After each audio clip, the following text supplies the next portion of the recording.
नमस्कार, आप देख रहे हैं न्यूज टुनाइट। मैं हूं स्वाति रायना। ओएनजीसी और एचपीसीएल के मर्जर प्लान को कल कैबिनेट की मंजूरी मिल सकती है। सूत्रों के हवाले से खबर है कि सरकार एचपीसीएल में अपनी 51% हिस्सेदारी ओएनजीसी में बेच सकती है, जिसकी कुल वैल्यू 26,000 करोड़ रुपए होगी। और इस मर्जर के बाद एचपीसीएल का मैनेजमेंट कंट्रोल ओएनजीसी के पास चला जाएगा, जिसमें कम से कम 1 साल का वक्त लग सकता है।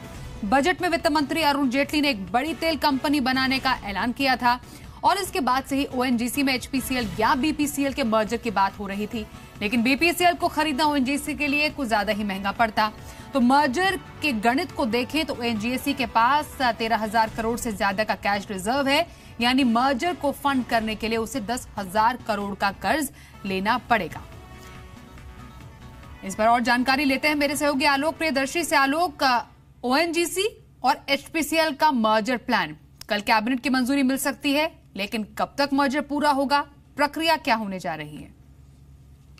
बिल्कुल, कैबिनेट और सीसी की जो बैठक होने वाली है उसमें एचपीसीएल का ओएनजी के साथ मर्जर करने का सरकार फैसला कर सकती है। और जो हमें सूत्रों के माध्यम से जानकारी मिली है उसमें ये बताया जा रहा है कि जो फैसला होगा इन प्रिंसिपल अप्रूवल होगा। सरकार बजट में ही अनाउंस कर चुकी है, वित्त मंत्री अरुण जेटली ने अनाउंस किया है कि जो ऑयल पीएसयूज हैं इनको मर्ज करना है, लेकिन अभी जो वायबिलिटी है वो एचपीसीएल का ओएनजीसी के साथ मर्ज करने की वायबिलिटी ज्यादा है। इसके मद्देनजर सरकार ओएनजीसी के साथ एचपीसीएल को मर्ज करने का इन प्रिंसिपल अप्रूवल दे सकती है। जो जानकारी मिल रही है कि करीब 51.11% स्टेक सरकार के पास है और उसको स्ट्रेटेजिक सेल के जरिए सरकार बेच सकती है और साथ ही साथ मैनेजमेंट हैंडओवर भी कर सकती है ओएनजीसी को। तो जो इन प्रिंसिपल अप्रूवल होगा उसके बाद करीब 1 साल का समय लग सकता है पूरी इस प्रक्रिया को खत्म होने में और मैनेजमेंट के को हैंड ओवर करने में। जो जानकारी मिल रही है कि जब इन प्रिंसिपल अप्रूवल सरकार दे देगी उसके बाद से जो प्रोसेस होगा मर्जर का वो शुरू हो जाएगा। उसके बाद जो इन्वेस्टमेंट बैंकर, मर्चेंट बैंकर होते हैं उनको अपॉइंट किया जाएगा और फिर उसके बाद स्ट्रेटेजिक सेल के जरिए 51.11% जो शेयर हैं उसको बेचने की प्रक्रिया शुरू की जाएगी। जी शुक्रिया आलोक इस पर और जानकारी के लिए। आगे बढ़ते हैं। आपके मोबाइल का बिल बढ़ सकता है और अगर ट्राई ने टेलीकॉम कंपनियों की बात मान ली तो ऐसा मुमकिन है। दरअसल एयरटेल, वोडाफोन और आइडिया ने इंटरकनेक्ट यूजेज चार्जेस को बढ़ाकर 30 से 34 पैसे प्रति मिनट करने की सिफारिश की है। अभी आईयूसी चार्ज 14 पैसे प्रति मिनट लगता है। इन कंपनियों का दावा है कि मौजूदा दरों पर उन्हें घाटा होता है। एयरटेल का यह कहना है उसे इनकमिंग कॉल्स के लिए 30 पैसे खर्च करने पड़ते हैं, जबकि वोडाफोन को 34 पैसे देने पड़ते हैं। आईयूसी चार्ज सिर्फ 14 पैसे का ही है। अगर आईयूसी चार्जेस बढ़ते हैं इसका सीधा असर कॉल रेंट्स पर पड़ता है। हालांकि जियो और रिलायंस कम्युनिकेशंस का कहना है आईयूसी चार्ज को खत्म कर देना चाहिए। इंटरकनेक्ट यूसेज चार्जेस वो फीस होती है जो एक टेलीकॉम ऑपरेटर दूसरे ऑपरेटर को चुकाता है जब उसकी कॉल दूसरे ऑपरेटर के नेटवर्क में आती है।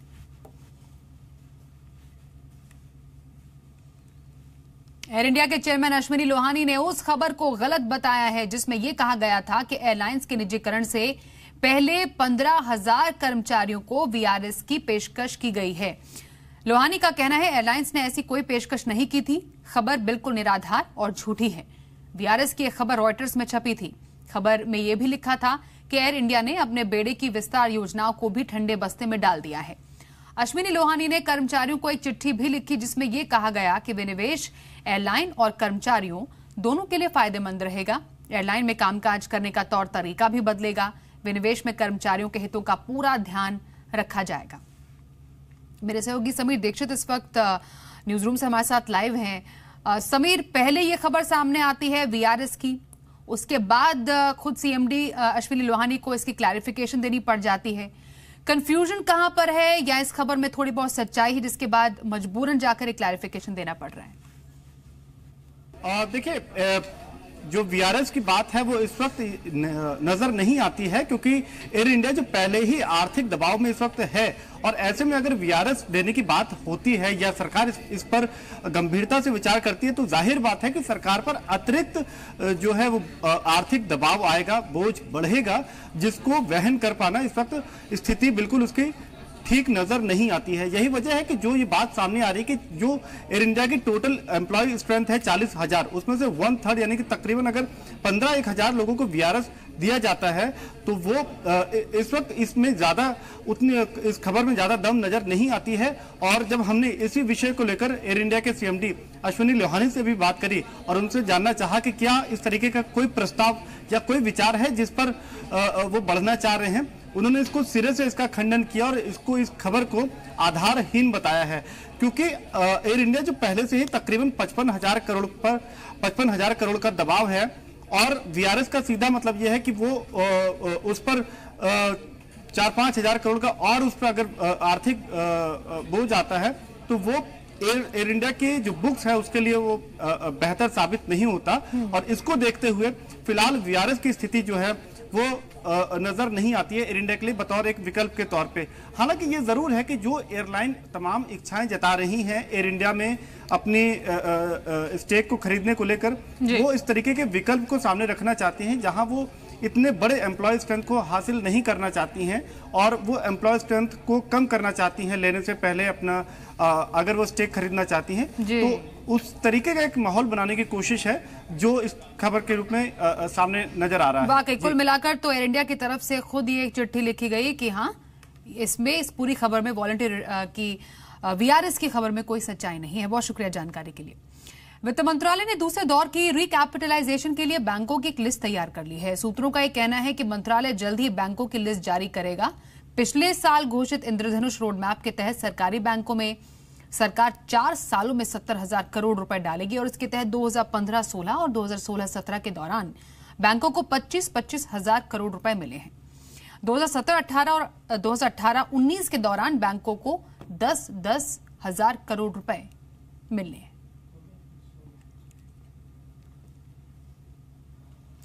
एनपीआर प्रोविजनिंग को लेकर सेबी ने बैंकों के लिए नया फरमान जारी किया है और इसमें कहा यह गया है कि अगर आरबीआई और बैंकों के ऑडिट में अंतर पाया गया तो बैंकों को इसके लिए डिस्क्लोजर देना पड़ेगा। इसके साथ ही बैंक आरबीआई के मत में 15% से ज्यादा अंतर पर डिस्क्लोजर देना जरूरी होगा, जबकि सालाना नतीजों के साथ अलग से डिस्क्लोजर देना होगा।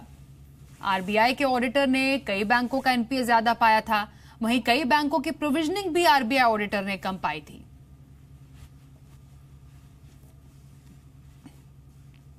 नई खबर यह भी है कि सरकारी बैंकों के प्रस्तावित मर्जर में देरी हो सकती है। सूत्रों के मुताबिक आरबीआई के नए प्रोविजनिंग नियमों की वजह से ही मर्जर और कंसोलिडेशन में देरी हो सकती है। सूत्रों का कहना है बैंक प्रोविजनिंग नियमों के असर का आकलन करने के लिए सरकार एक और तिमाही के नतीजों का इंतजार कर सकती है। सरकार को लगता है कि छोटे कर्जदारों के वर्किंग कैपिटल पर नए नियमों का असर पड़ सकता है। फिलहाल सरकार देना bank, Allahabad bank, Vijaya bank और यूको बैंक की वित्तीय स्थिति पर नजर बनाए हुए है। शेयर मार्केट की अब बात करते हैं। भारतीय बाजारों में आज तेज गिरावट देखने को मिली। टैक्स का बोझ बढ़ने से सिगरेट कंपनियों के शेयरों में जोरदार गिरावट रही, जिसके चलते बाजार में भी गिरावट बढ़ी। दिग्गजों के साथ साथ मिड कैप और स्मॉल कैप शेयरों पर दबाव था। बिकवाली के चलते आज के कारोबार में निफ्टी 9,850 के स्तर के नीचे फिसल गया और कारोबार खत्म होने पर सेंसेक्स 364 अंक, निफ्टी 89 अंक के साथ बंद हुए। आईटीसी के शेयर में सबसे ज्यादा गिरावट के चलते एफएमसीजी इंडेक्स 6% से ज्यादा की गिरावट के साथ बंद हुए। रियल्टी और तेल गैस शेयरों में आज सबसे ज्यादा गिरावट थी और मिड कैप आईटी और बैंकिंग शेयरों में थोड़ी खरीदारी रही। आज एचयूएल के नतीजे भी आए। हिंदुस्तान यूनिलीवर के नतीजे अनुमान से बेहतर रहे हैं। अप्रैल जून तिमाही में कंपनी का मुनाफा 9% बढ़कर 1,283 करोड़ रुपए हो गया है। कंपनी की आय में 4% का इजाफा देखने को मिला है। एबिटा की बात करें तो 14% बढ़कर 1,866 करोड़ रुपए हो गया है। कंपनी का मार्जिन बताएं तो 20.1% से बढ़कर 21.9% हो गया है। While personal care and foods were impacted by destocking, particularly in canteen stores. In laundry, Surf maintained its strong volume-driven growth momentum, and personal wash saw broad-based growth across all brands. Fair & Lovely relaunch, which we alluded to last time, has been well received. Also happy to share with you that after a successful launch in the south, Lever Ayush is now being extended nationally. Our tea business continued to deliver robust double-digit growth. नोटबंदी के 50 दिनों में करीब 10 लाख करोड़ के पुराने note जमा हुए थे, जिसमें आधी से ज्यादा रकम सुपर रिच लोगों ने जमा की। दरअसल जी बिजनेस को मिली एक्सक्लूसिव जानकारी के मुताबिक रेवेन्यू डिपार्टमेंट की एक टीम ने मॉनिटरिंग में ये आंकड़ा इकट्ठा किया है कि 80 लाख से ऊपर कैश जमा करने वाले सुपर रिच ने ही 10 लाख की रकम में से आधी रकम नोटबंदी के दौरान जमा की। यानी अब ये सुपर रिच इनकम टैक्स विभाग के रडार पर हैं, जिनका बच पाना मुश्किल लगता है। जी बिजनेस पर नोटबंदी का कच्चा चिट्ठा। काले कुबेरों ने जमा किए कितने करोड़। सुपर रिच पर इनकम टैक्स डिपार्टमेंट की टेढ़ी नजर। बच नहीं पाएंगे टैक्स चोर। जी बिजनेस एक्सक्लूसिव। नोटबंदी के दौरान बैंकों में कितने पैसे जमा हुए, रिजर्व बैंक ऑफ इंडिया फिलहाल इसका हिसाब किताब करने में जुटा है। लेकिन जो हम आपको दिखाने जा रहे हैं उसे देखकर आप चौंक जाएंगे। नोटबंदी के दौरान के इन आंकड़ों का लेखा जोखा कुछ ऐसा है जो आम आदमी को हैरान करने वाला है। जी बिजनेस की इस एक्सक्लूसिव रिपोर्ट में हम आपको बताने जा रहे हैं कि आखिर नोटबंदी के 50 दिनों में कितने कुबेरों ने अपनी काली कमाई को सफेद करने की कोशिश की। दरअसल जी बिजनेस को मिली है वो डिमोनेटाइजेशन डेटा जिसे वित्त मंत्रालय के रेवेन्यू डिपार्टमेंट की एक टीम ने तैयार किया है। इसके मुताबिक नोटबंदी के दौरान कुल 50 दिनों में 10 लाख करोड़ के ट्रांजैक्शन हुए। इसके बाद इस डेटा को 2 कैटेगरी बनाकर उसका ब्यौरा निकाला गया। पहली कैटेगरी के तहत कुल 99,40,000 के ट्रांजैक्शन हुए, जिसमें 5,40,000 करोड़ बैंकों में जमा हुए। ये कैटेगरी 2 लाख से 80 लाख रुपए जमा करने वालों की थी। वहीं दूसरी कैटेगरी जो कि 80 लाख से ऊपर जमा करने वालों की है, उसमें करीब 5 लाख करोड़ रुपए जमा किए गए 1,41,000 ट्रांजैक्शन के जरिए। दरअसल इस डेटा को तैयार करने का मकसद ही है टैक्स चोरों को पकड़ना। आंकड़ों पर गौर करें तो कुल करीब 10 लाख करोड़ के ट्रांजैक्शन में करीब 5 लाख करोड़ सुपर रिच लोगों ने जमा किए, यानी कुल रकम का आधा हिस्सा सुपर रिच लोगों के जरिए बैंकों में आया। वहीं चौंकाने वाली इस रिपोर्ट में ये भी खुलासा हुआ है कि नोटबंदी के दौरान किन किन राज्यों में कितने पैसे जमा हुए। नोटबंदी के दौरान महाराष्ट्र में सबसे ज्यादा 1,36,000 करोड़ रुपए जमा हुए।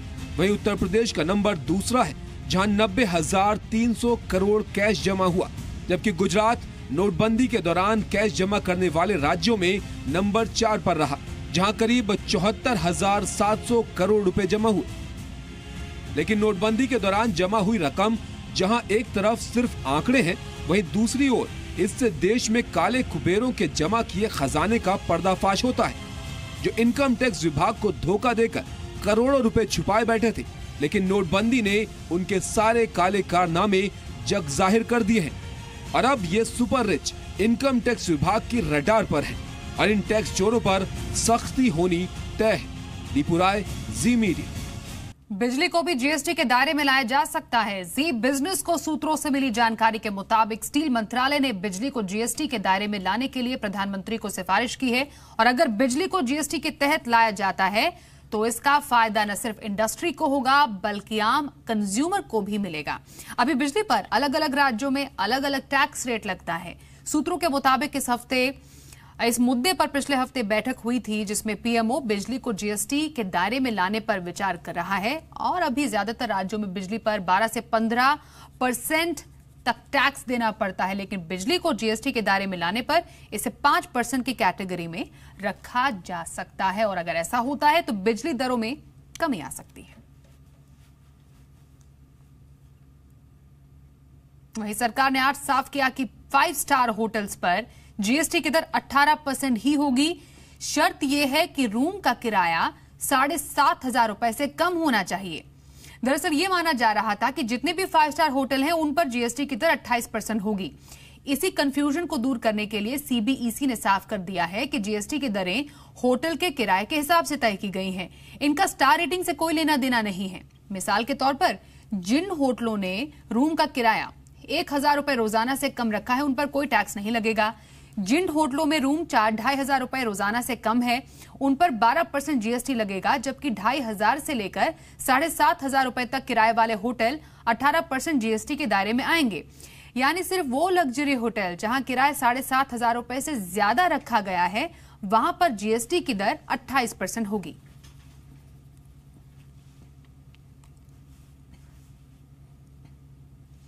आने वाले वक्त में सड़क पर गाड़ियों की रफ्तार बढ़ सकती है, केंद्र सरकार ने एक कमेटी बनाई है जो अलग अलग कैटेगरी की गाड़ियों की स्पीड लिमिट की समीक्षा करेगी और रफ्तार बढ़ाने पर सुझाव देगी।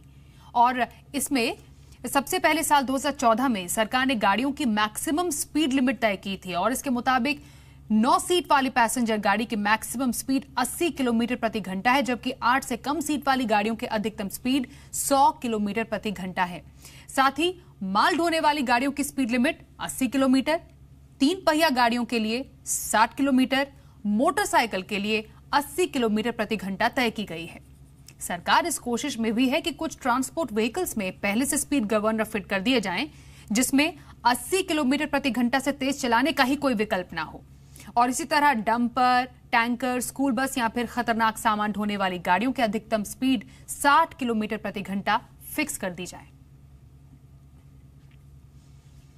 आगे बढ़ते हैं अब।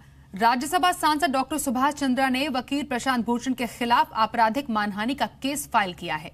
दिल्ली के पटियाला हाउस कोर्ट के मेट्रोपॉलिटन मजिस्ट्रेट ने केस की सुनवाई के लिए उसे स्वीकार करते हुए 28 अक्टूबर सुनवाई की तारीख तय की है। प्रशांत भूषण पर आरोप है कि उन्होंने ट्वीट कर डॉक्टर सुभाष चंद्रा पर झूठे आरोप लगाए हैं।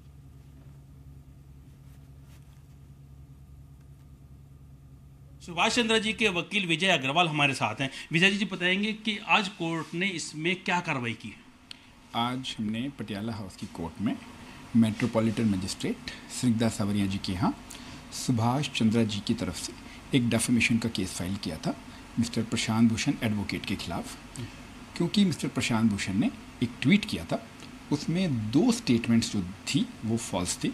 उसमें उन्होंने सुभाष जी के बारे में कहा था कि ये बीजेपी के एमपी हैं और इनके ऊपर चीटिंग की एलिगेशन हैं।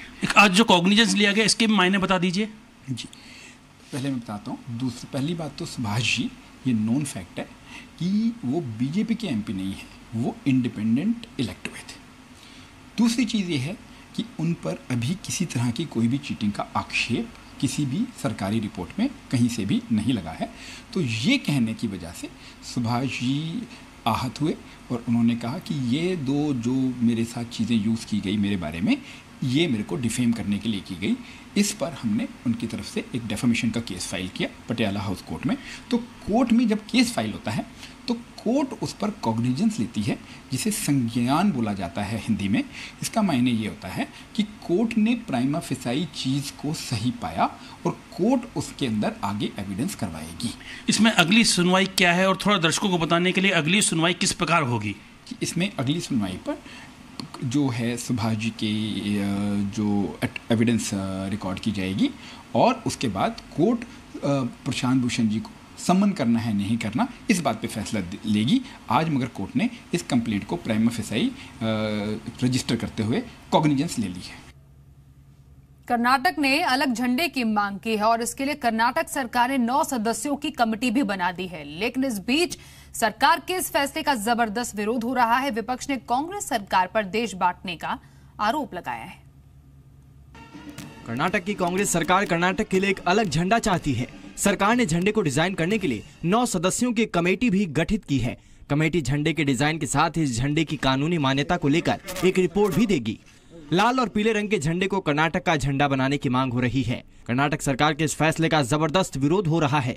विपक्ष ने कांग्रेस सरकार पर देश बांटने का आरोप लगाया है।